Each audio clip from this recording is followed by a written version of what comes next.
Where have I been? I've been around the block.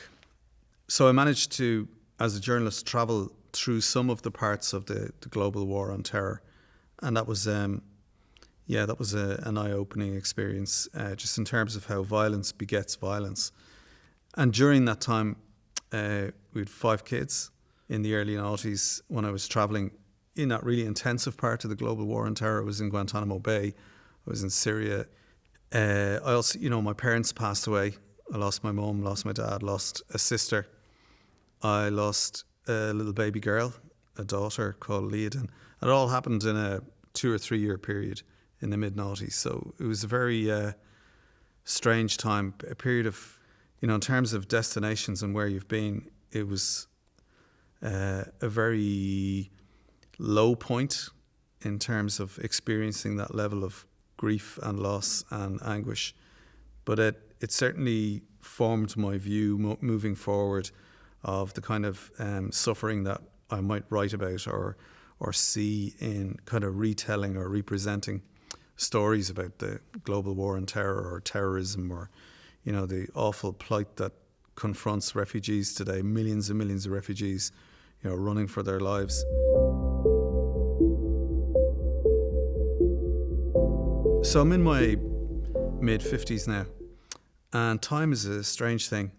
When you're young and when you're completely carefree, the sun is high up in the sky, it's behind you, it illuminates everything. But I now know that I'm walking towards the sunset. At this point, my focus is on, what I can do for my kids as they're, young adults, as they move towards realizing their full potential as people, as Irish citizens. My journey has been undertaken, and at no point in that journey could I have told you what was going to happen next. It was a series of choices, and I'm conscious that time is short. I think that's one of the things that happens when you get older. You realize just how quickly everything passes, and there are no second chances. This is not a rehearsal. You just got to make your choices and make the most of every moment. Since my son got his diagnosis of neuromuscular disease back in 2004, I've seen Ireland become incrementally and steadily a colder place for the vulnerable.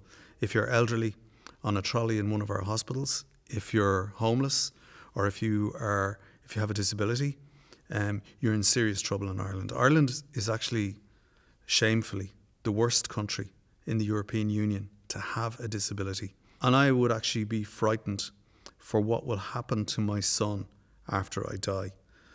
So we've reached a very strange place. 100 years on from the War of Independence and the establishment of our republic, we have a shiny republic full of office blocks and steel and glass buildings in the city centre, but it is a cruel and harsh environment for the weak and the vulnerable. So that's one fear I would have, that we will continue as a society and as a republic in that direction. What would I change about myself? I think I was far too polite. I think during the period of whistleblower reprisal, that was a terrible, terrible experience. And I was so polite during that period.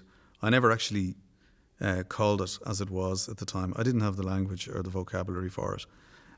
But I know if something like that were to happen to one of my friends, or heaven forbid, one of my family, I think I'd be in a better place to advise them or support them or tell them how to deal with that. But I know I've learned one thing from all of it: you got to fight. You absolutely have to fight, whether it's for healthcare, for supports, for human rights, for recognition, for the right to work, anything. You got to fight for it. You got to fight for your spot, and you've got to fight for your space. You have to take yourself seriously. You have to believe in yourself.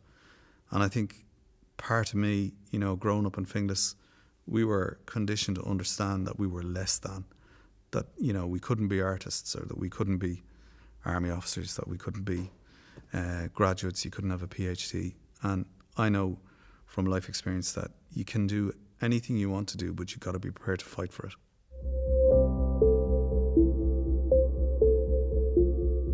So one of my favourite photographs, it's a black and white photograph from about 1904, and it's a photograph of my grandmother as a little girl and my great-grandmother. And the photograph was taken in Killorglin in Kerry. And my grandmother would go on to be a primary school teacher in Dublin. She taught in Scoil Bhríde, Ireland's first Gael school. And in 1919, she was very involved in the War of Independence and then subsequently in the Civil War. And she had an influence on me. But her ideals for a republic of equals, she really, really believed in a republic of equality and equal opportunity. And she fought for it. She put everything on the line. And in that photograph, you can really see in her face as a little girl, you know, the determination, there's a ferocity there. That's something that's always in the back of my mind, you know, that desire to fight for what you believe in. So I remember as a teenager in the late 70s, David Bowie's song, Heroes. But now as an adult, you know, when you go through life, you need, like I say, you've got to fight for things, and you have momentary little victories, but they're always transient. When it comes to things like for fighting for things for my son and for kids like him and for others, or, you know, an enormous fight I had in my hands in relation to sexual violence in the army, you have these small little temporary victories. And just when I hear that song, it reminds me of those moments. You know, we could be heroes just for one day. And, you know, this idea that nothing can drive them away, but we can beat them even just for one day. And that's where the struggle in our lives is, you know, the fight for equality, the fight for justice, the fight for people in our republic to self-actualize and live, you know, fulfilled, happy lives. That's something that doesn't seem to be part of the political discourse at the moment.